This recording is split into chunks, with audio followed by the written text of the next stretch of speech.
여러분, 우리 삶의 여정을 가만히 우리가 반추하면서 느끼는 하나의 특징이 있습니다. 삶은 계란이 아니라 삶은 기다림이라고 하는 거예요.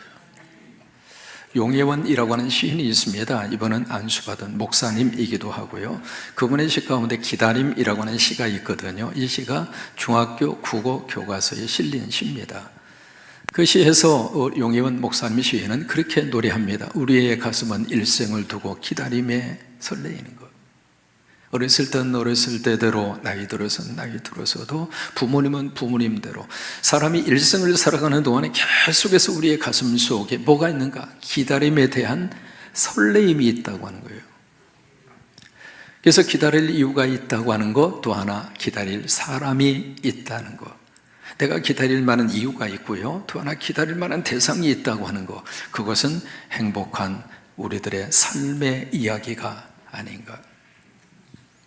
저는 어렸을 때요, 원평이라고 하는 그곳에 저희 집에서 한 4km 정도 떨어져 있었는데 거기에 5일장이 있었습니다. 그 5일장을 그렇게 기다렸습니다. 왜냐하면 아버님을 따라서 만약에 원평 5일장 서는 날 가면 팥 칼국수를 얻어먹었습니다. 거기다가 설탕 넣어가지고요, 달짝지근해서 먹는 그 맛은 말 그대로 끝내줍니다. 그런데 신앙생활도 사실은 기다림이에요. 우리가 기도하고 응답을 기다립니다. 여러분, 기도로 뿌려놓으면 하나님이 응답하십니다. 여러분 믿어주시면 아멘. 어떤 기도를 할지라도 하나님은 들으십니다. 하나님은 들으십니다. 작은 신음소리도 하나님이 들으시고, 기도 잘하고 못하고 그거 괜찮아요. 아버지 그 말 한마디만 하더라도 아버지가 들으세요. 기도하고 우리는 응답을 기다려요. 하나님의 때, 하나님의 방법으로 응답하실 것입니다. 믿어주시면 손 들고 아멘 한번 해볼까요? 그래서 신앙생활 자체가 기다림이에요. 우리가 예배를 들으면서 우리는 기다립니다. 뭘? 내 영혼의 잘됨같이 범사가 잘되고 강건하리라. 하나님의 약속대로 하나님이 복 주실 줄로 우리는 믿고 기다립니다. 그러다 기다림 중에서 가장 우리가 기다려야 할 최고의 대상이 누구냐면 다시 오시는 예수 그리스도입니다. 질문 한번 해볼까요? 과연 나는 연자시의 편지를 기다리는 것처럼 매일 예수님은 기다리고 사는가? 여기서 아멘 해주셔서 감사하지만, 과연 나는 부모로서 우리 자녀들에게 뭔가 기대하고 기다리고 있는데 그 기다림만큼이나 나는 다시 오시는 예수 그리스도를 그렇게 사모하고 그렇게 기다리고 있는가? 과거 일제시대의 우리 믿음의 선조들은요, 그 이상한 구름만 하늘에 떠도 주님 오시는 거 아니야? 그렇게 말 그대로 기다리고 또 학수구대하면서 기다렸습니다. 과연 우리는 다시 오시는 예수 그리스도를 과연 얼마나 사모하고 기다리고 있는가? 실제적으로 있었던 이야기입니다. 미국의 패턴 목사님이 목회를 하시는데 어느 날 기도하는 가운데 환상을 봅니다. 주님이 나타나셔서 목사님에게 묻습니다. 패턴 목사야, 너는 재림에 대해서 얼마나 설교를 자주 했니? 성경에 다시 온다고 하는 이 약속이 2163번이나 반복해서 성경 속에 내가 기록을 했는데, 너는 설교자로서 교인들에게 설교를 할 때 이 재림에 대한 설교를 과연 몇 번이나 설교를 했니? 그렇게 묻는 거예요. 그 말을 들으니 패턴 목사님이, 주님 죄송합니다, 자주 하지를 못했습니다. 그러니까 예수님이 섭섭한 표정을 지으시고 사라지는 거예요. 그때부터 이 목사님이 무슨 설교를 했을 것 같아요? 재림 설교하죠. 아, 주님의 뜻이구나. 그래서 성도들에게 재림에 대한 설교를 계속 강조했습니다. 예수님은 다시 오십니다. 여러분들은 주님 맞이할 준비가 되어져 있습니까? 예수님이 언제든지 오시는데 그 주님 앞에 설 수 있는 영적 준비가 되어 있습니까? 그러면서 계속 재림 설교를 하고 또 강조를 합니다. 처음에는 교인들이 은혜를 받다가 똑같은 설교가 반복된다고 생각을 하니까 짜증을 내는 거예요. 목사님 그만 좀 그 설교하십시오. 내가 다 알아들었다고. 그래서 어느 날 이 패턴 목사님이 안 되겠다 싶어서 드라마틱하게 예배를 준비하기 위해서 나팔을 불 줄 아는 교인에게 부탁합니다. 여러분, 성경이 우리 찬송가 중에 나팔 불 때 누구 이름을 불러요? 내 이름 부르잖아요. 예수님이 이 세상에 오실 때 세 가지, 데살로니가전서 4장 16절, 첫째는 호령이, 예수님의 호령이 있을 거라고 말씀을 하셨거든요. 호령이라고 하는 것은 큰 소리로 loud command라고 하는 뜻입니다. 큰 소리로 명령하는 거예요. 그리고 나팔 소리와 함께 하늘로부터 오시리라. 그게 성경의 말씀이잖아요. 그래서 이제 나팔 소리를 딱 준비를 해서 내가 설교하는 것 같아 사인하면 나팔을 부르라고. 그래서 이제 설교를 시작을 해요. 그날도 무슨 설교했을까요? 재림 설교를 합니다. 예수님은 오십니다. 반드시 오십니다. 그런데 그 예수님이 언제 오실까요? 10년 후에 오실까요? 아닙니다. 오늘이라도 오실 수 있습니다. 지금이라도 오실 수 있습니다. 그 순간에 사인을 하니까 나팔 소리를 했거든요. 여러분, 나팔 소리가 나는 순간 교인들이 다 일어나서 두 손 들고 아멘 할렐루야 예수님 오시옵소서. 그랬으면 얼마나 좋겠습니까? 모든 교인들이 다 의자 밑으로 들어가서 숨느라고 정신이 없어져요. 과연 우리 성광교회는 어떨까? 이 시간에 주님이 나팔 소리와 함께 재림하여 강림하여 오셨을 때 과연 우리는 두 손 들고 환영하며 주님 오시기를 맞이할 수 있을 정도로 영적으로 깨어있고 준비되어져 있는가? 오늘 이 말씀이 저와 여러분들에게 새로운 영적 각성과 영적 은혜가 넘치기를 바랍니다. 여러분, 데살로니가 전서 후서 이 말씀이 가지고 있는 가장 중요한 답이, 주제가 바로 뭐냐면 강림이라고 하는 이 단어입니다. 이게 데살로니가 전서 후서 전체를 통틀어서 강림이라고 하는 단어가 9번 나옵니다. 근데 성경 전체 속에 강림이라고 하는 단어가 16번 나옵니다. 그러면 16번 성경 전체 속에서 언급이 되어 있는데 그 중에 9번이 데살로니가 전서 후서에 나와요. 그러면 이 편지가 가지고 있는 그들에게 메시지를 주고 싶은 메시지의 컨셉은 바로 강림이에요. 여러분, 강림이라고 하는 말은 영어로 coming이라고 하는 뜻입니다. 오신다 그 말이에요. 그래서 예수님이 다시 오신다, 이 세상은 종말이 있다, 예수님은 다시 오신다, 거기에 대한 메시지를 가지고 데살로니가 성도들에게 편지를 써서 그들에게 보냅니다. 예수님은 반드시 오시니까 우리가 믿음 생활을 제대로 하자. 그것이 우리가 다시 오시는 예수 그리스도를 우리가 바라보고 그리고 그분을 기다리면서 사는 우리의 삶이다. 그것이 데살로니가 전서 후서를 통해서 우리에게 주시는 성령님의 메시지예요. 오늘 여기 보시면 두 종류의 사람을 만날 수 있습니다. 첫째는 누구인가? 예수 믿는 사람, 성도입니다. 그 성도를 1절에서는 누구라고 표현했는가? 형제들아. 1절에 보세요. 형제들아. 그렇게 표현되어 있죠? 그 다음에 4절에 보시더라도 또 누구라고 불러요? 형제들아. 그렇게 불러요. 우리말 성경에는 그냥 형제들아 그렇게 되어 있습니다만은 원문의 의미는 형제 자매들아. 그러니까 여기서 형제들아라고 하는 단어의 뜻은 성도들아 그 말이에요. 직무로 말하면 believer, 예수 믿는 사람들아, 그리스도인들아, 성도들아 그 뜻이에요.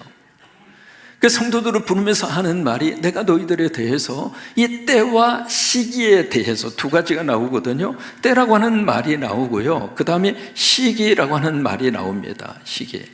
이 때라고 하는 말은 영어로 말하면 times라고 하는 말입니다. 시간이라고 하는 말이죠. 그 다음에 시기라고 하는 말은 영어로 말하면 date입니다. date. date라고 하는 것은 남녀가 데이트하는 것을 말하는 것이 아니라 날짜를 말합니다. 예수님이 오시는 이 재림에 대해서, 이 종말과 재림에 대해서 언제 그리고 몇 시에 그 종말과 재림이 일어날 것인가, 이 문제에 대해서는 내가 더 이상 예수 믿는 너희들에게 쓸 말이 없다. 왜 그러는가? 그것이 바로 2절입니다. 왜냐하면 주의 날이, 이 주의 날이라고 하는 것은 the day of the Lord, 주님의 그 날이라고 하는 것은 바로 종말입니다. 그리고 예수님의 재림이에요. 그 주님의 날이 도둑같이 온다고 하는 사실을 너희들이 확실히 너희들은 알고 있다. 근데 이 말씀을 어떤 분들이 오해하면서 예수님은 도둑놈처럼 오나? 그 말이 아닙니다. 도둑같이예요. 비유로 그렇게 말씀을 하시는 거예요. 여기 도둑같이 온다고 하는 사실을 믿음의 사람들은 이미 알고 있다 이 말이에요. 여러분도 알고 계시죠? 예수님은 도둑처럼, 무슨 얘기예요? 예고 없이 그렇게 오신다고 하는 사실을 우리는 잘 알고 있다 이 말이에요. 여러분, 마가복음 13장 32절에 예수님이 우리에게 주신 말씀이 있습니다. 특별히 마가복음 13장은 복음서 속에 있는 종말론을 다루고 있는 성경이거든요. 근데 거기에 32절 말씀에 예수님이 그렇게 말씀을 하세요. 같이 고백하십니다. 그러나 그날과 그때는 아무도 모르는. 여러분, 여기에 꼭 줄을 쳐놓으세요. 아무도라고 하는 그 단어 속에는 이 세상이 그 어떤 존재를 할지라도 아무도 모르나니 심지어 하늘에 있는 천사도 모르고 또 하나 누구도 몰라요. 아들도 모르고 누구만 알아요? 그때 아버지만 아는 이 비밀스러운 것을 나에게 살짝 나만 알려줬다고. 거기에 또 현혹에 대해서 그쪽으로 가는 사람들이 또 있어요. 여러분, 모두가 다 그 가짜입니다. 그러니까 여기에서 말씀을 하시고 있는 이 때와 시기에 대해서는요, 우리 영역이 아닙니다. 그것을 가지고 토론할 주제도 아닙니다. 왜요? 하나님 비밀로 감춰놓으신 거예요. 알 필요도 없고요, 알 이유도 없어요. 근데 중요한 것은 도둑같이 예기치 않는 순간에. 그럼 여러분, 도둑같이 오는데 깨어있는 사람에게 있어서는 도둑이 도둑질을 할 수 있을까요? 아니면 못하고 도망갈까요? 그것을 모르는 사람은 다 도둑 맞아요. 제가 지금도 기억하는 것이, 저희 믿음의 어머니가 제가 군대에 있을 때 거기 이제 아들이 하나 있고 딸이 둘이 있어요. 저를 이제 아들 삼아서 열심히 모으셔가지고 폐물을 준비해 주셨어요. 그래가지고 이제 그 진짜 아들, 그 다음에 영적 아들 두 개를 폐물을 준비해서, 아들아 너 장가 가면 걱정 안 해도 된다 그래서 얼마나 감사한지. 뭐 가난한 신학생이 무슨 돈이 있어요? 준비해 주셨다고 해서 얼마나 감사해요. 근데 한참 있다가 다시 편지가 오기를 그거 도 선생이 가져갔다는 거예요. 네, 부탁합니다. 그때 가져간 분 지금이라도 돌려주시옵소서. 아직까지 안 줘. 아직까지.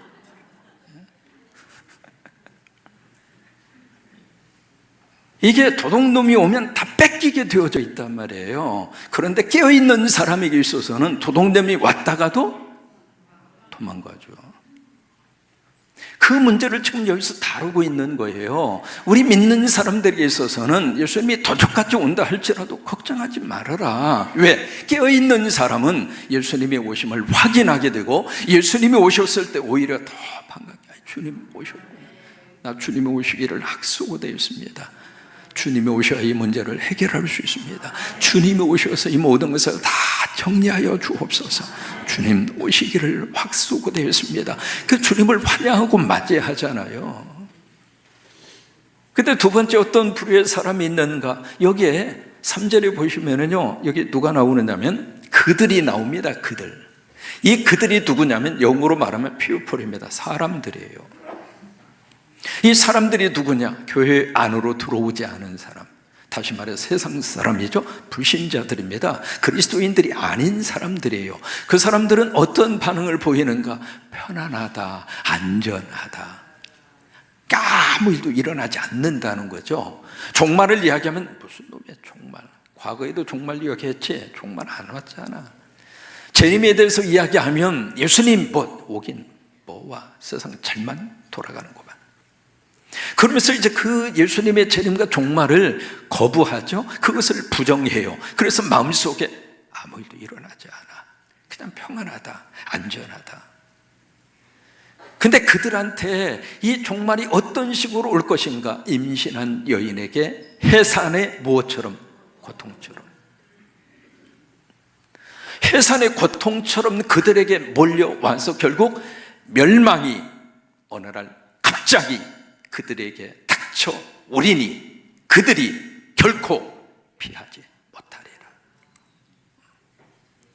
여러분, 재림을 준비하지 않고 사는 이 불신자들에게 있어서, 종말은 그들에게 있어서는 심판입니다.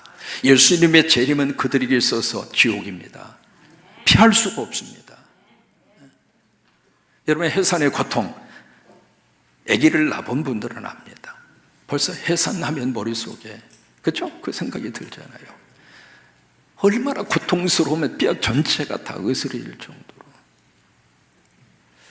그 해산의 고통이 딱 왔을 때, 이게 산딸이 돼서 이게 아기 낳을 때가 되면 엄마들은 알까요? 모를까요?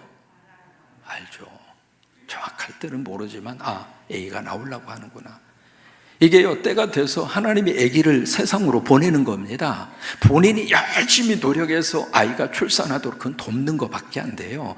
아이도 나오려고 하고요, 엄마도 이 애를 이 세상 밖으로 보내기 위해서 힘을 씁니다만은 사실은 하나님이 그 생명을 세상으로 보내는 거예요.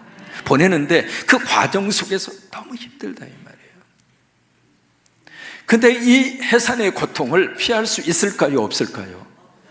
목사님, 제왕절개하면 되잖아요. 그건 지금 하는 말이죠.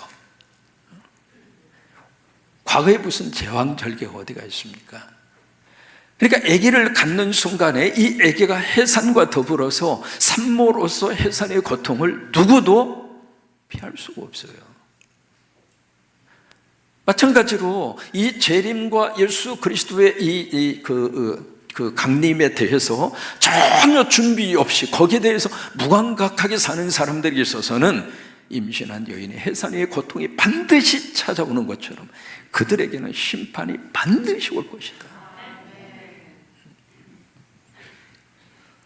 그래서 그 다음에 예수 믿는 사람들에게 어떻게 이 재림을 바라보고 어떻게 살 것인가, 그것을 4절에서 다시 한번 이야기를 하고 있습니다. 4절 시작. 형제들아, 너희는 어둠이 있지 아니하며 그날이 도둑같이 너희에게 임하지 못하려니. 여러분, 그거 아까 말씀드린 바로 그 내용이에요. 어떤 분은 또 이것을 아전 인수격으로 해석을 해서, 그래, 형제들아, 도둑같이 안 온다고 그랬으니까 우리한테 알려줘서 온다, 그 말이 아니에요. 깨어있는 사람은요, 도둑이 와도 도둑질 못해 가는 거예요. 그래서 도둑같이 임하지 않는다, 그 말이거든요. 그러면서 여기 5절 말씀에 같이 한번 고백합니다. 너희는 다 빛의 아들이요 낮의 아들. 너희가 누군가? 형제죠? 자매죠? 예수 믿는 사람이죠? 여러분이죠. 여러분은 누구인가? 빛의 아들이요 낮의 아들이라. 우리가 밤에는 어둠에 속하지 아니했으니.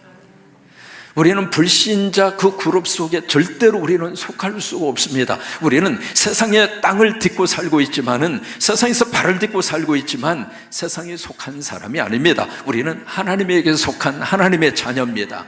성령의 은혜 가운데 살고 있는 믿음의 사람들입니다. 그래서 어둠에 속하지 않은 거예요. 6절 같이 고백합니다. 그러므로 우리는 다른 이들과 같이 자지 말고. 다른 이들이 누구일까? 그래요. 3절에서 말씀하고 있는 바로 그들이에요. 사람들, 불신자들, 재림과 예수 그리스도의 오심에 대해서 아무 의식 없이 살고 있는 그들, 세상의 종말도 부정하고 재림도 인정하지 않는 그들, 그들은 자고 있습니다. 그들은 그냥 깊은 수면 상태에 있습니다. 뭐예요? 도둑놈이 와서 다 가져가도 아무것도 몰라요. 그러니까 자고 있는 거죠. 여러분, 영적으로 깨어 계셔서 절대로 도둑질 당하지 마세요. 건강도 도둑질 당하지 말고, 재물도 도둑질 당하지 말고, 우리 가정의 자녀들의 영혼도 도둑질 당하지 말고, 깨어 있어야 도둑질 당하지 않는 거예요.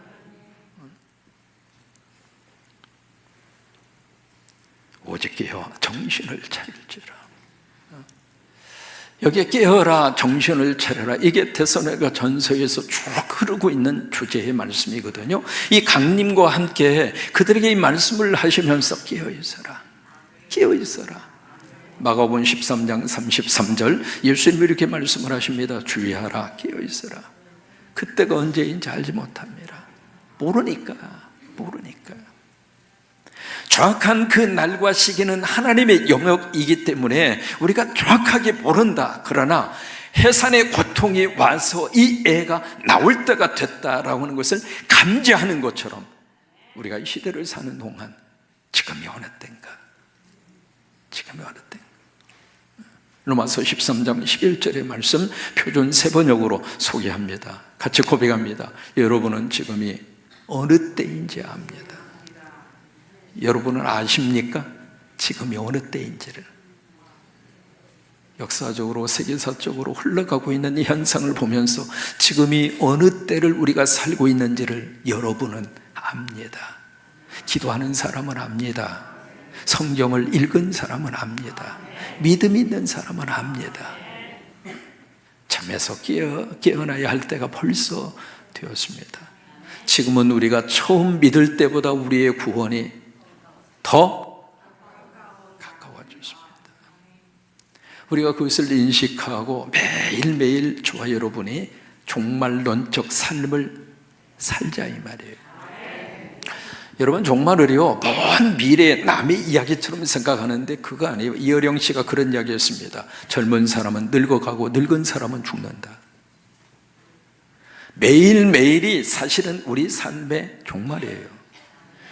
오늘 하루를 딱 사는 순간 이 하루의 삶이 다시 올까요? 종말입니다.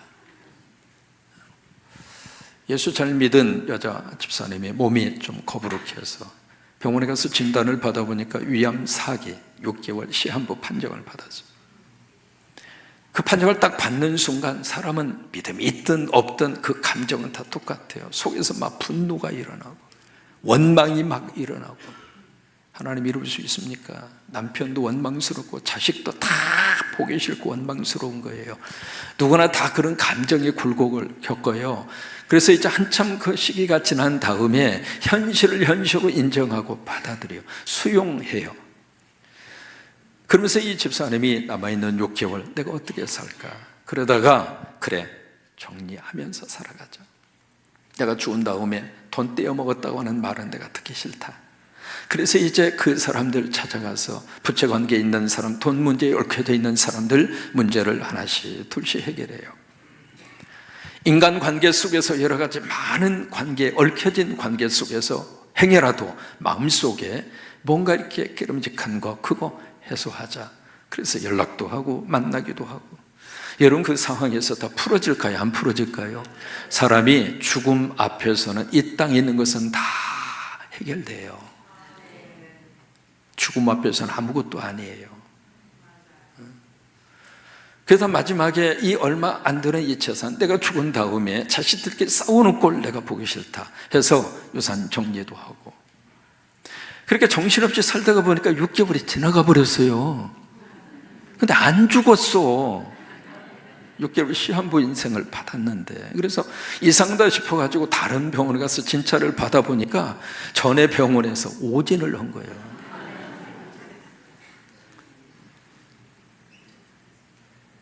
목회자가 신방가에서 그게 물었습니다. 집사님 억울하시죠?